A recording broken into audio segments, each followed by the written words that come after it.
of democracy. May God bless those who are fighting for their lives as a result of this attack, and may the souls of those who were lost be received in His loving embrace. I yield back the balance of my time. The gentleman yields back. The gentleman from Arizona. Madam Speaker, I yield 2 minutes to the gentleman from California. The gentleman from California is recognized for 2 minutes. Madam Speaker, last Wednesday, this nation and the world witnessed the orderly transfer of power in this House when Nancy Pelosi passed the Speaker's gavel on to Speaker John Boehner. That simple act occurred without violence. It occurred without soldiers in the streets or a massive show of force by the police. For most Americans, indeed for most people working in this building, the day was rather ordinary.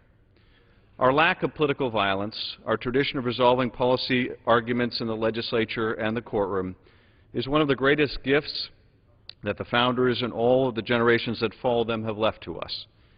But as we were so cruelly reminded last Saturday, our peaceful civil discourse can never be taken for granted. It is a gift that must be safeguarded. Last Saturday, our colleague Gabby Giffords set up shop outside a local Safeway in Tucson to engage her constituents, to perform the central role of representative democracy, listening to the people. The hatred exhibited by the would-be assassin before and during the shooting were an assault on that connection between those of us who have the honor to serve and those we represent. My heart goes out to Gabby, her family and staff, and to the families and friends of Federal Judge John Roll, Congress staffer Gabe Zimmerman, Phyllis Schneck, Dorwin Stoddard, Dorothy Morris, and Christina Taylor Green, who was born on September 11, 2001, and who deserved a longer life than this. And to Gabby and her staff here in the gallery today, there is one day that we look forward to above all others, and that is the day that Gabby walks back onto this House floor and stands before this podium and is recognized. We know that day will come, and we pray that it comes soon. The gentleman yields back. The gentleman from Virginia. Madam Speaker, I now yield 3 minutes to the gentleman from Texas, Mr. Poe. Gentleman from Texas is recognized for 3 minutes. Madam Speaker, it was a Saturday morning, clear skies, and a wonderful day. And Gabby Giffords was doing what really she liked to do best, what many of us like to do best, talking to people that we represent and listening to those people back home. Friday, before she left for Tucson and I left for Southeast Texas, we were talking here on the House floor. Gabby and I are friends. I have been to Iraq with her, and we were talking about border security. In fact, she had invited me to Tucson to see what takes place there and go to the border. I likewise have already invited her to Texas to see our border. And we work quite well together. She works with everybody quite well. And then she was off to the airport, going home. Many people don't realize that most members of Congress, we go home every weekend. We don't live in Washington. We work in Washington, and we commute. And she was headed to the airport, excited to go back and see her people that she represents. And then Saturday morning, an evildoer came to a public gathering, attacked Gabby, and he really attacked our nation because there was a crowd of citizens, old and young, that were peaceably assembling to learn more about America, to participate in the American process in dealing with their representative, Gabby Giffords. We should remember the victims that were shot and killed that day. The evildoer, his name is not important. He should be held personally accountable for his actions. His trial should be swift. If convicted, his punishment should be severe. But it is the victims that we honor, that we remember in this cruel episode of evil. You know, Christina Taylor Green, 9-year-old girl, just elected to the student council in her 3rd grade class. She liked politics. She wanted to be more involved, and that's why she was there Saturday morning with Gabby Giffords. She was born on 9/11, a 9-year-old girl, her life stolen in her youth. All of us who are parents, grandparents. We never want to see our child or someone else's child taken before their time. But that's what happened to Christina Taylor Greene. Apparently a wonderful, wonderful young person. You know, Gabby Giffords is a fighter, and she fights for her beliefs, make no question about it. Everybody who knows her knows where she stands on issues. My grandmother described her years ago without even knowing him. My grandmother, probably the most influential person in my life. My friends on this side of the aisle would appreciate the fact that she was a yellow dog Democrat and never forgave me for being a Republican. But she made a comment about people like Gabby. She said there's nothing more powerful than a woman that has made up her mind. Gabby Giffords is that woman. She's made up her mind. An additional 30 seconds. The gentleman has. She's made up her mind about her seconds. beliefs. She's made up her mind about the will to represent the people in Arizona. And I believe she's made up her mind to survive, because only 5% of gunshot wounds to the head, those people survive, and she will be one of them. And so we recognize her, we honor her, and we look forward to seeing her on this House floor again, being that strong-willed woman, that feisty woman from Arizona. And that's just the way it is. I yield back. Gentleman's time has expired. The gentleman from Arizona. 2 minutes to the gentlelady from Texas. Gentlelady from Texas is recognized for 2 minutes.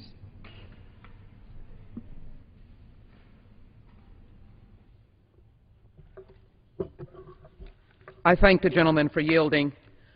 Congresswoman Giffords loved America, and she loved America's values, and America blessed her with opportunities. American values give us all the opportunity to do our best and to be our best. Last Saturday, Congresswoman Giffords was at her best, meeting the people of Arizona, of Tucson, and the United States of America. But Congresswoman Giffords would also ask us to do our best. And as the Bible has said, she was a woman who used her talents well. She would also want us to acknowledge the Americans who have poured out their hearts during this tragedy all over this nation. And Americans did their best Saturday. And good Americans lost their lives being good Americans. We know of those who lost their lives and offered to us a sacrifice. Christina Taylor Greene, Dorothy Morris, John Roll, Judge Roll, Phyllis Sneck, Doreen Started, and Gabrielle Zimmerman of her staff. We are well aware of what happened. And we say that Congressman Giffords, keep on fighting for your life along with others who are wounded, while the heroes of that day, Mr. Hernandez and others, reflect on the horror. But hopefully they know that they did their best. Now it is time for us to do our best to be a servant leader, giving to others first, showing by example. It is so very important that we do so in her name. To Captain Kelly, a brave American and family, we stand by you. We stand by your side. You will not stand by yourself. The Congresswoman Giffords' staff, we stand with you, and we pray for you and your loss and those who are wounded. We are committed to both our freedom of expression and our job to create a more perfect union. And yes, in the words of Scott Kelly, as I offer them today, Mark's twin brother, we have a unique vantage point here aboard the International Space Station. As I look out the window, I see a very beautiful planet that seems very inviting and peaceful. Unfortunately, it is not. These days, we are constantly reminded of the unspeakable acts of violence and damage we can inflict upon one another, not just with our actions, but also with our irresponsible words. We are better than this. We must do better. I agree we can do better. And we can follow these words. Nonviolence is a powerful and just weapon which cuts without wounding and ennobles the man who wields it. It is a Madam sword. Speaker, I'll yield additional 30 seconds. An additional 30 seconds to the gentlelady from Texas. I thank the distinguished speaker and the dear friend from Arizona. Nonviolence is a powerful and just weapon which cuts without wounding and ennobles the man who wields it as a sword that heals. Let us use nonviolence in our expression. Let us denounce violence. And as Martin Luther King would tell us, that we can be a people of peace. And I know that we know the words of John Lennon, "Let it be," but the truth will let us be free. And I look forward to the gentlelady from Arizona, Tucson, being here with us. God bless you, and God bless America. I yield back. Gentlelady's time has expired. The gentleman from Virginia is recognized. Madam Speaker, I now yield 2 minutes to the gentleman from Ohio, Mr. Turner. The gentleman from Ohio for 2 minutes is recognized. Madam Speaker, I am saddened to take part in today's tribute to our colleague Gabrielle Giffords, who was so senselessly shot this weekend. Her outreach coordinator, Gabe Zimmerman, who was killed in the line of duty during the incident, 2 other staff who were wounded while supporting the Congresswoman, and all of those who were killed, wounded, and impacted by this terrible tragedy. Congresswoman Giffords was performing the most fundamental duty of a member of Congress, listening to her constituents. All members of Congress take the role of being an advocate for their constituents seriously. For Congresswoman Giffords, it's promoting solar energy production to boost the local economy, or being a voice for military families, and working to secure the border with Mexico. Today, I stand here to say, not as a Republican, not as a Democrat, but as an American, that violence has no place in our society, and I wish and pray for peace and justice for all of those who have been involved in this tragedy. My thoughts and prayers, as well as those of my family and the people of Ohio's 3rd District, remain with Congresswoman Giffords, her staff, her constituents, and their families. I yield back the balance of my time. Yields back. The gentleman from Arizona. Madam Speaker, I yield 2 minutes to the distinguished gentleman from American Samoa. 2 minutes from the gentleman from American Samoa. Madam Speaker, our hearts and prayers go out for our colleagues, and our friend Gabby Giffords and her family, and equally noted our 6 of her constituents and fellow Americans who died as a result of this tragic incident, several others who were injured and wounded at this time. We also pray for God's good grace and comforting spirit to be upon them as well. I deeply appreciate the initiative and leadership of both parties to bring this resolution to the floor for consideration, not only to give special tribute to our colleague and friend Gabby Giffords for her courage and commitment to public service, but to also give us all an opportunity to seriously reflect on what we need to do to change the atmosphere, if you will, of what we do and say, not only among ourselves, but to our fellow Americans throughout this great nation of ours. I'm not much for giving speeches, Madam Speaker, but today I felt it was important that our friend and colleague Gabby Giffords needs to know how much we all appreciate her friendship and admire her character and her courage to be an example of what true public service is about. One great lesson I learned from Gabby Giffords is her comment that words do have consequences. And I've also learned a couple more phrases: cut the rhetoric, let's lower the temperature in our discourse with one another. And there is also an island expression that goes like this: e pala de ma'a, aile pala de tala. Meaning, while rocks and stones may deteriorate or erode, words never die. I pray we will find that balance and move our country forward to solve the problems our country is greatly confronted with at this time. I yield back. The gentleman yields back. The gentleman from Virginia. Madam Speaker, I now yield 3 minutes to the gentleman from Indiana, Mr. Pence. The gentleman from Indiana is recognized for 3 minutes. Thank the distinguished majority leader for yielding time. I would ask unanimous consent to revise and extend my remarks. Without objection. Like every American, I'll never forget where I was last Saturday. My wife and I were shocked and saddened when we learned of the attack on our colleague, Gabby Giffords, her staff, and her constituents. Gabby's a hard worker, a talented legislator, but as has been said poignantly on this floor, so much better than I will ever be able to today, she's a dear person and a unique individual who is universally liked in the House of Representatives. We're praying for her recovery, the recovery of all those injured, and the comfort of the families of the fallen. I rise with gratitude to the leadership of both parties in this institution for moving this thoughtful resolution to the floor. Today, the American people speak with one voice. We will condemn these unspeakable and evil acts. We will remember the injured and the lost, and we will gently reaffirm our ideals. This act was an unspeakable act of violence, and those responsible must be prosecuted to the fullest extent of the law. But as we mourn with those who mourn, 2 words of gentle admonition. First, we cannot fear free assembly because of the acts of a single assailant.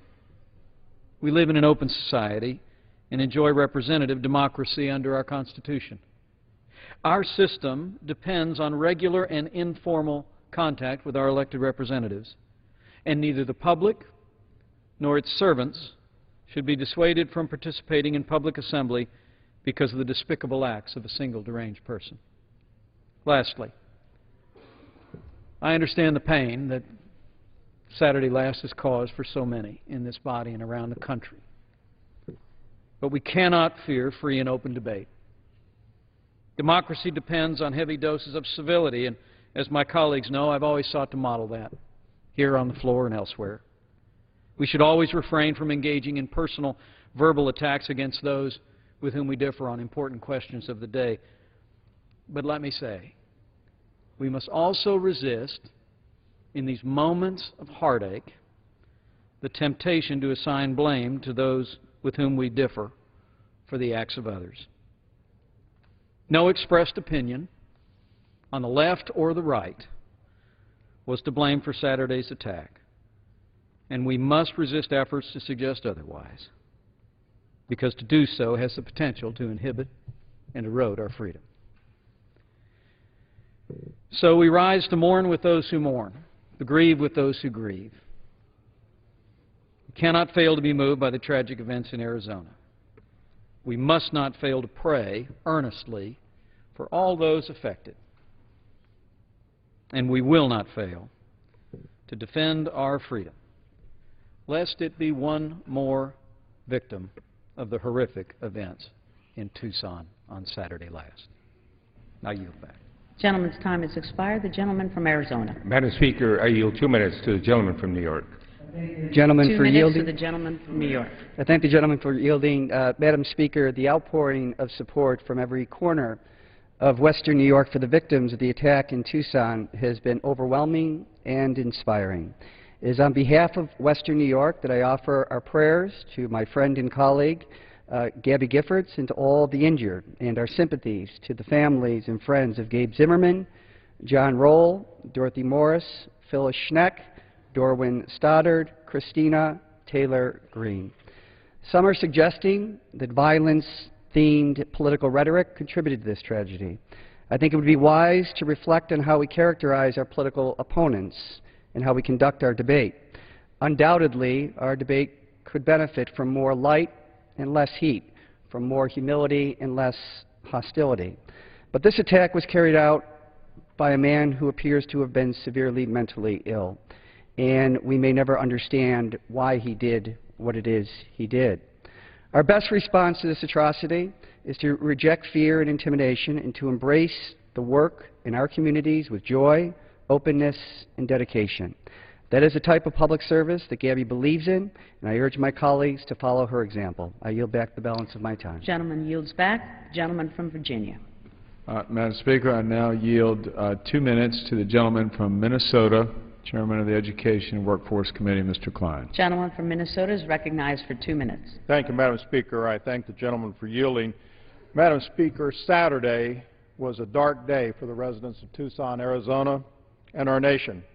In the blink of an eye, the lives of men, women, and children who were going about their daily routines were forever changed. One troubled, twisted soul robbed 6 innocent individuals of their lives and cast a dark shadow over a fundamental right of our democracy, the exchange of ideas between a representative and the community she represents. Madam Speaker, in an effort to find meaning in this tragedy, it is tempting to assign blame or draw conclusions in support of a larger pattern. But what we witnessed this weekend is void of rationale. We must recognize the disaster for the senseless act it is, but we should not stop there. As the men and women we represent mourn those who were lost and rally to support a brave public servant who is battling for her life, we in this body have a responsibility to lead the way. We must demonstrate our resolve to continue the important work of listening to our constituents and legislating on their behalf. We must press on, undeterred by panic, in carrying out the work we have been elected to do. We must demonstrate that America is strong, her institutions are unshakable, and her people are brave and determined. Madam Speaker, I join my colleagues in expressing condolences to the family and friends of the victims of this tragedy, in sending my prayers to our colleague, Gabby Giffords, in her time of need. May she find the strength to recover and join us in leading the way forward. I yield back the balance of my time. The gentleman yields back. Gentleman from Arizona. Madam Speaker, I yield 2 minutes to the gentlelady from Minnesota. The gentlelady from Minnesota is recognized for 2 minutes.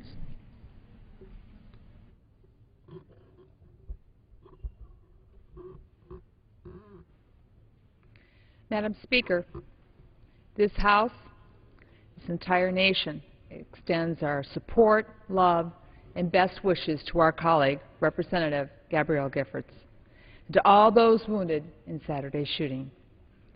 We also mourn the deaths, the tragic, senseless deaths of 6 Americans who are participating in street corner democracy with their Congresswoman. My Minnesota constituents feel pain and loss inflicted by a few seconds of gun violence. A St. Paul constituent visited my office on Monday and wrote a note to Congresswoman Giffords. And the note said, quote, "I pray for your recovery. I want you to be strong and continue to be the fighter that you are, so you can continue to serve the people of America." I, too, am praying for you, Gabby, for Mark, for your family, and for all of the families who are in pain and those in mourning. May such unspeakable acts of violence end in this country, and may all Americans find the strength to live in peace. I yield back. The gentlelady yields back. Gentleman from Virginia.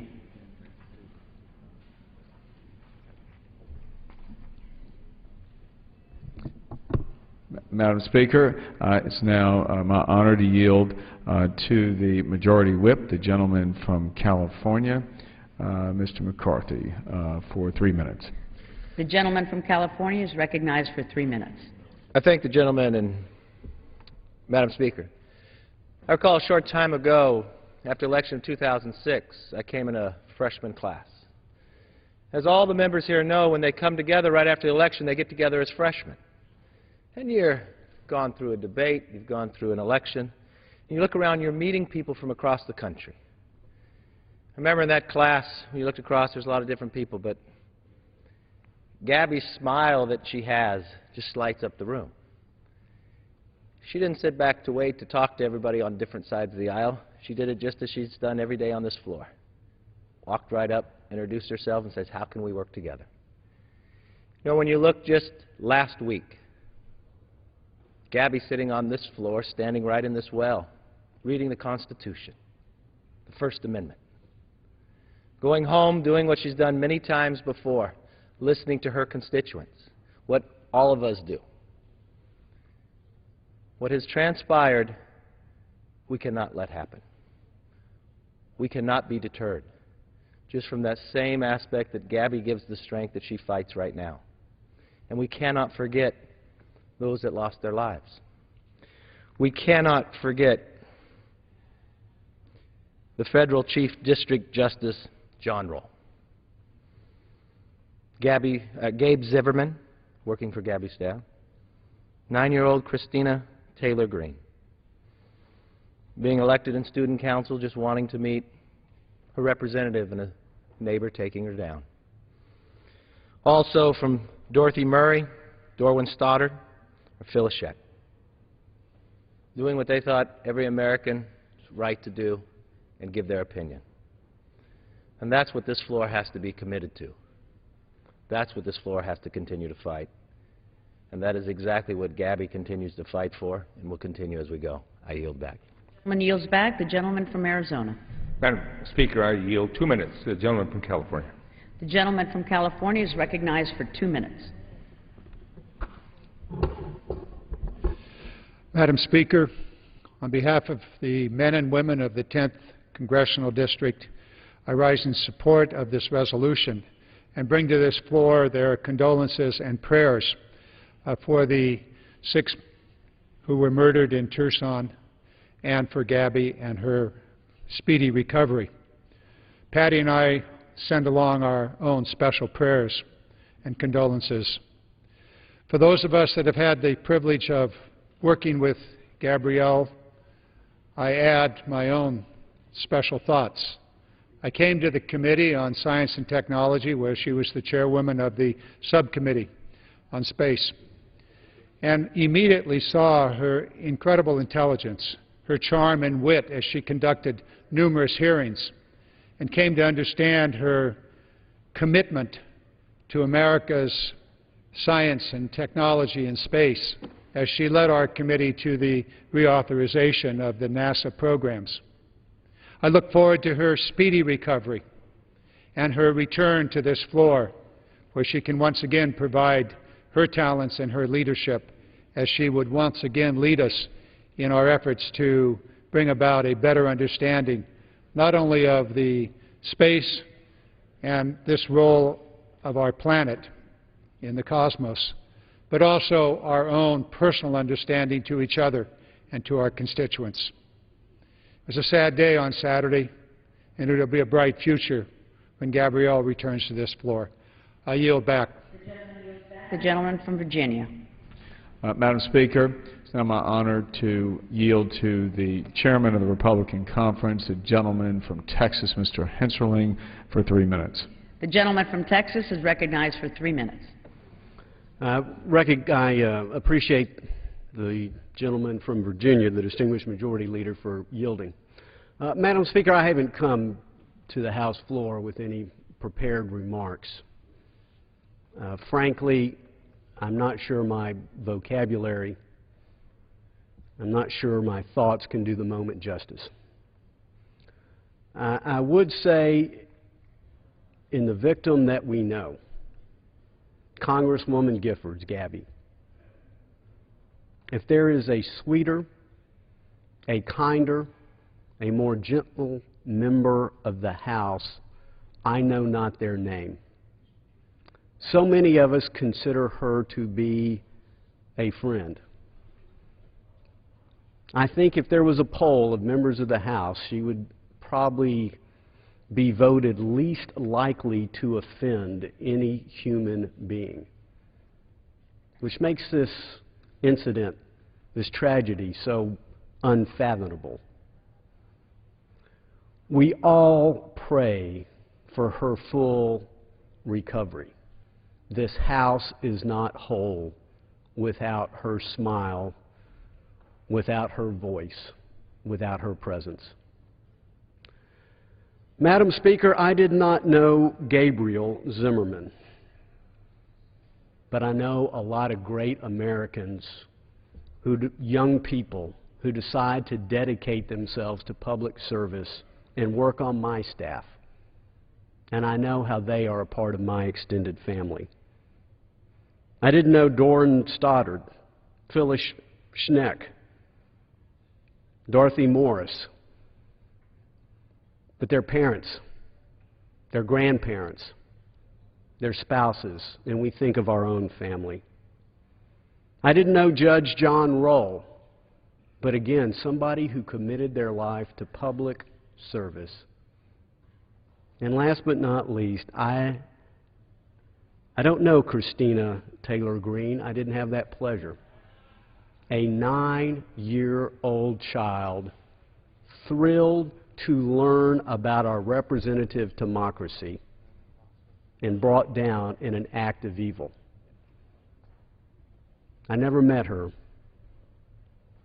but I think about my 8-year-old daughter, and I think about my 7-year-old son, and how they learn about their father's business. And so all of us come together in this time of mourning, but this time of resolution. We mourn the loss of these great American citizens, but we resolve that the representative democracy, that the traditions of the House will not be a casualty of this tragedy. The People's House will be open. The member's representative will be accessible. It can be no different in this country. I have an additional 30 seconds. Madam Speaker, I yield to the gentleman an additional 30 seconds. The gentleman has an additional 30 seconds. We cannot allow the tragedy to be compounded by changing the way we conduct the people's business. This cannot happen. And so we come here today to mourn, but we come here to be resolved that this individual who is responsible for a heinous, evil act will not succeed in interfering with the people's business in the people's house. Godspeed in her recovery to Gabby, our colleague. I yield back. Gentleman's time has expired. The gentleman from Arizona. Madam Speaker, I yield 2 minutes to the gentleman from New Jersey. The gentleman from New Jersey is recognized for 2 minutes. Can I ask to revise and extend my remarks? It's granted. I thank the gentleman. Madam Speaker, we come to the floor with respect, compassion, and yes, love for those who have lost loved ones in Tucson last Saturday and for those who are recovering from the physical and psychological wounds. We also come to pay tribute and show love and send our best wishes to Representative Giffords and to Mark Kelly. I hope they feel our love. Our colleague is a beautiful person and everything one would want in a congressional representative. Thoughtful, engaged, compassionate, optimistic, and a genuinely good person. We also recognize those who responded, staff members quietly going about making democracy work, bystanders, medical responders, and surgeons, ordinary people doing extraordinary things. This hits us on more than a personal level, though. Each year, there are many thousands of Americans felled by gunfire. Each is a personal tragedy to the victims' loved ones. The Tucson shooting strikes a blow to our ability to govern ourselves, to maintain a peaceable society. You know, the rights to assemble peaceably and to speak freely are not preserved just for their own sake, but as the geniuses who established this country recognized, it is through those rights that we can create a society that protects and extends life, liberty, and happiness. There are lessons to be drawn from the events about our understanding of people with mental illness and their screening and treatment. There are lessons to be drawn about our gun-crazy culture. There are lessons to be drawn about the ever-present inflammatory, dehumanizing rhetoric. But let us defer those discussions for the moment and recognize that we are a strong and prosperous and supportive country because of our representative democracy and our freedom to assemble and speak. May I ask an additional 30 seconds? I'll yield additional 30 seconds. The gentleman is given 30 seconds additional. Let us in Congress not withdraw. Let us hold more outreach, more town halls, more sidewalk office hours. And let us, in the words of Representative Giffords, delivered here on the floor of the House, let us agree to forego some of our individual interests and intemperance to allow the space for open dialogue, debate, and discussion. I yield back my time. Gentleman's time has expired. The gentleman from Virginia. Madam Speaker, it's now my honor to yield to the Chief Deputy Whip on the Republican side of the aisle, the gentleman from Illinois, Mr. Roscom, for 2 minutes. The gentleman from Illinois is recognized for 2 minutes. Thank you, Madam Speaker, and I thank the leader for yielding. You know, one of the untold stories of the House of Representatives is the connections that members have with one another that really never show up except among ourselves. I had a unique connection with Gabrielle Giffords, I still do, and that is we were both invited when we came in this class of 2006, we were both invited to participate one-on-one or two together in this series of interviews that was hosted by National Public Radio, the show All Things Considered. And I'd not met Gabrielle before that, and we started this dialogue back and forth and really enjoyed that. And I found that she had this very refreshing and winsome approach, as we all know, to how she would handle herself and how she conducts herself. So it's really no surprise to me that we're here hearing hopeful news about her medical condition based on a disposition of perseverance. And I thought that the conversations that I was involved with her brought a brightness to public life, and brought something that, as I heard from constituents that would listen to her, they would say to me, I can see how you would like serving with people like that. And that is sort of the lost lead, I think, in some ways, about the House of Representatives. We were heartsick on Saturday when we heard that news. I know many of my constituents who are to their knees in prayer for Gabrielle and for the victims of that shooting. And so I think as we all reflect on the gift that we've been given, we have a great example in Gabrielle Giffords of somebody who understands the nature of democracy and a real willingness to serve. And we wish her the very best and pray for her complete recovery. I yield back. Gentleman yields back. The gentleman from Arizona. Madam Speaker, I yield 2 minutes to the gentleman from Colorado. The gentleman from Colorado is recognized for 2 minutes.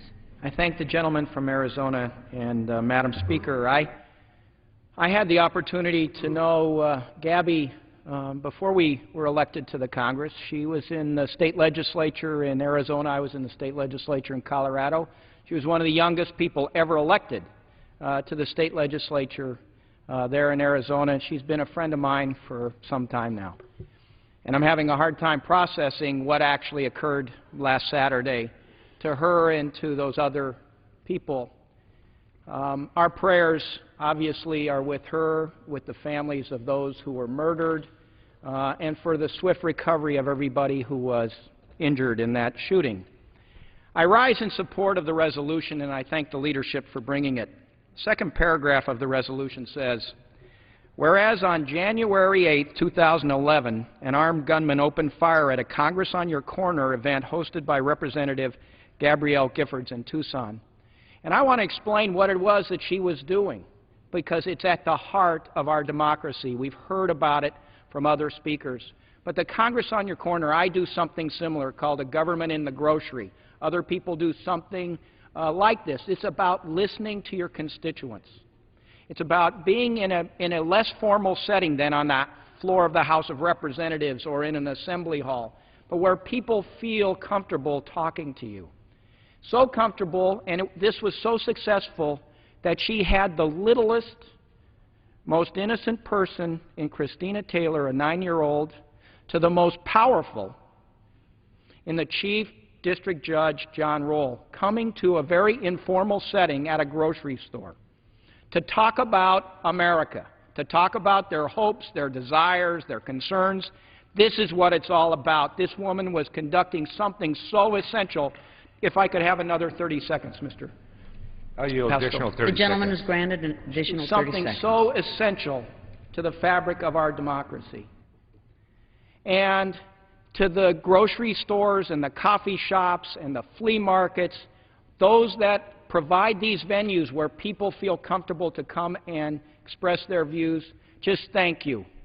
I do these every other Saturday. We obviously have to work with the different grocery stores and law enforcement to see if we can continue to operate in these fashions.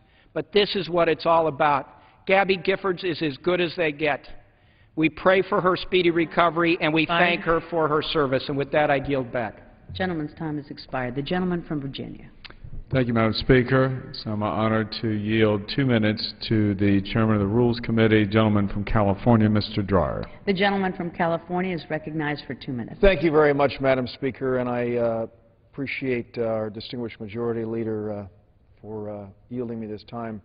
Obviously, this is, as everyone has said, an extraordinarily challenging time for this institution, and we have to remember that this institution is the people's house, and so by extension this is a challenging time for the United States of America. When we think about the victims ranging in age from age 9 to 79, and when we think about our colleague who is at this moment wounded and recovering, it is, as my friend from Colorado has just said, extraordinarily far-reaching. And we need to expend time and energy soul-searching. And I think that last Saturday's tragedy is going to lead all of us to do that. I do believe that engaging in civil discourse is something that is essential. And I believe that it's what our framers wanted us to do. I regularly say in this House that James Madison wanted there to be a clash of ideas. And I think that we need to make sure that that continues.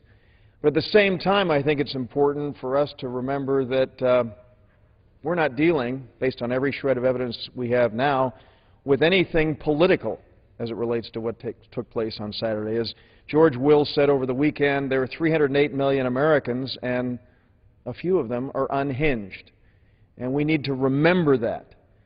But while we remember that, I think it's imperative for us to do everything that we can to remember the responsibility that we have, to remember the great people who are public servants and serve as our staff members and are regularly on the front line, and to do everything that we can to ensure that as we proceed as an institution, that we do our job, and as Speaker Boehner has said, don't do anything that will impinge on our responsibility to the American people. Our thoughts and prayers are with our colleague Gabby Giffords and with all of those who were victimized last Saturday. I thank my friend time for has yielding. expired.